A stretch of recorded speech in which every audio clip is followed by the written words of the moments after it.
Today, I'm spending 48 hours in complete silence at a silent meditation retreat in Ubud, Bali. Yes, that means absolutely no talking and no phones or devices either. I've heard there are a lot of benefits of a silent retreat, some of which include overcoming stress and anxiety, gaining greater clarity, improving focus on the present moment, speeding up your personal development, and gaining greater peace and happiness, to name a few. And since Bali is Indonesia's spiritual center and also known as the Mecca for healing, I figured Bali would be the perfect place to do this. And for me specifically, as someone who is pursuing my own dreams and carving my own path, I can attest there is a lot of uncertainty and stress that comes with this. And I needed some inward clarity to guide me on what to do. So I booked 2 nights at Bali Silent Retreat in the rainforests of Ubud. I'm not gonna lie though, the idea of being alone in my own thoughts for 2 days did scare me a bit. But anyways, here was my experience, and you'll find out exactly what answers I received after this retreat. And maybe you can apply some of what I learned into your own life. So now, let's go back to Bali.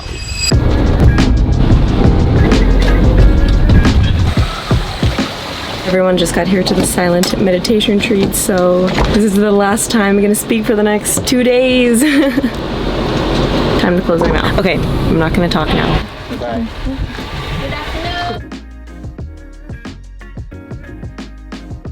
As soon as I arrived to the retreat, I was greeted by one of the employees who helped to check me in and explain to me the rules, and then she gave me a grand tour of the property. In this main building, we were assigned cubbies and a dish set, and they would serve food here. Upstairs is where we would eat, and there was also books to choose from to pass time. They also had an herb garden, a labyrinth, and a fire pit that they would light every night. And then finally, she showed me to my room, and this is what it looked like. A pretty simple space, and since we were in the rainforest, you could hear literally all of the sounds of nature, so it was already feeling pretty nice and peaceful. This you need to pause and then lap this. Yes. If you put this off, cold shower. After the tour, it was about 5 p.m., so I headed back to the main building for dinner. The food every meal was actually so incredibly delicious. Everything was so fresh and all grown and produced on their property and farm, and everything was so healthy and plant-based. Honestly, might have been one of my favorite things of this retreat. There was other people sitting upstairs, but of course I wasn't allowed to talk to them, so I just found a seat and ate, staring at the rainforest without any distractions, which was so nice because back home when I have my phone, I'll just be scrolling on social media, so I definitely felt like I was able to appreciate each bite so much more than I cleaned up.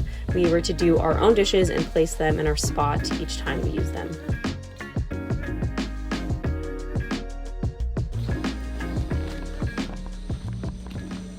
At 7 p.m. we had a sound bath, which was actually quite nice, and then afterwards at 8 p.m. was the fire pit, where we were instructed to stare at the fire for an hour in silence and write down things that we were sorry for onto a paper and then burn them into the fire. Afterwards, it was around 9, which is still early for me, so I made myself some tea to wind down for the evening. They had fresh herbs that we could add in, and this was actually really nice and peaceful as well. And then I headed back to my room to relax and read a book, which is something I don't really do, but it was nice to read rather than be on my laptop watching YouTube videos and having that as my form of entertainment.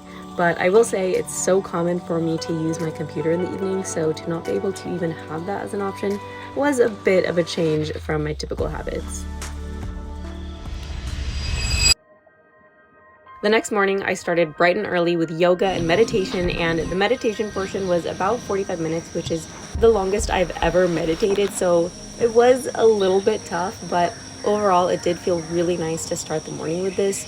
And afterwards, we had, yet again, an absolutely delicious breakfast ready to go. Then on this day, we actually had a lot of things planned, first being a trip off of the property to some hot springs.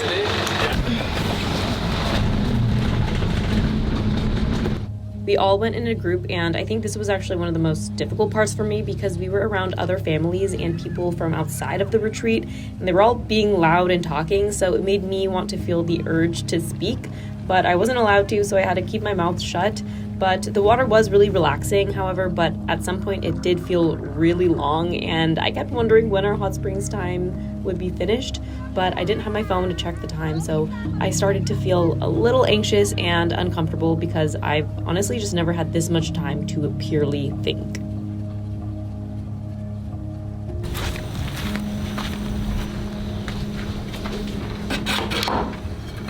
After, I headed back to my room and I decided to take a nap to pass some time. And I'm not typically a huge napper, but I think I just really wanted to sleep off some of my thoughts for a bit.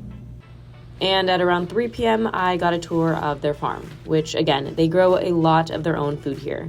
While this man was sharing information with me, I could honestly tell how much he loves what he does, and I began to understand his passion for farming and how it creates space for such a peaceful way of living. And for him, when he farms, oftentimes he isn't even talking with other people. He's just focused on his craft, which is such a calming and peaceful way to live. And after, I ate lunch, which I was able to appreciate so much more this time after seeing where my food was grown. Then I spent some time reading upstairs. At 3 p.m., we had a midday movement meditation class. Then at around 5 p.m., I ate dinner while watching the sunset. And to end the night, I sat on a beanie bag and decided to journal for a bit and take some of my thoughts and place them onto paper, which I found is a really powerful practice to see the jumble going on in your brain and tap into your own inner wisdom. And finally, I made it to my last day. This was probably both the easiest yet hardest at the same time. It felt easier since I felt more in the swing of things as far as what activities to be prepared for, whether that be yoga and meditation in the morning and then breakfast in the usual spot. But I felt the most internal struggle on this day.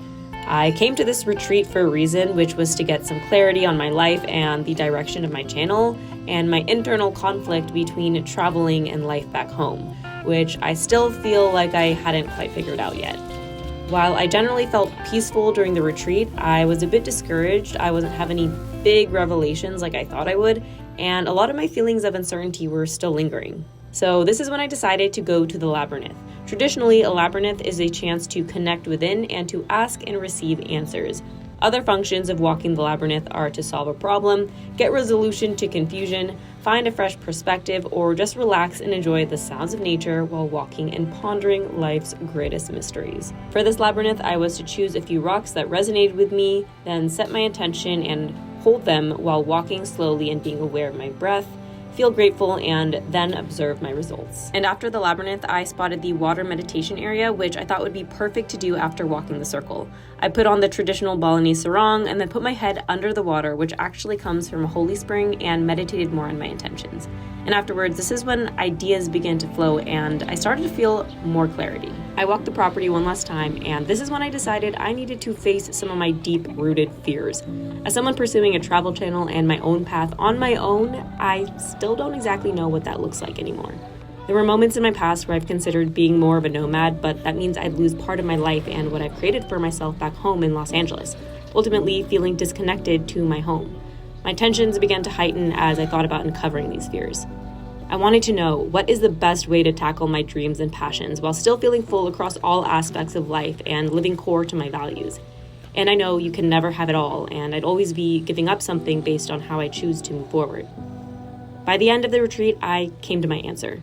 My answer is I won't know now. My answer was to not worry so much and to trust myself. My answer was that with time, trial and error, I would eventually figure it out, readjust, and learn as I go. Oh my goodness, I can talk now. Wow, I am officially leaving the Bali Silent Retreat. 48 hours is up. That was so much easier than I thought, not scary whatsoever. It was actually so nice. Very peaceful being here and really cool experience. I'm gonna have to gather my thoughts, but we did it.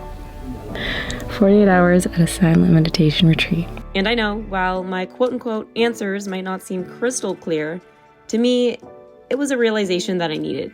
And it's maybe something that all of us dreamers need. We spend so much time and energy wondering what steps to take or what direction we're even headed or if we're on the right track. But I think the true answer is to just trust yourself. Try different things, and with time, you'll find your rhythm and see what works and what doesn't. And eventually, you'll get to a place that you're really proud of. Now, back to reality, where I can speak. See how many notifications that I missed.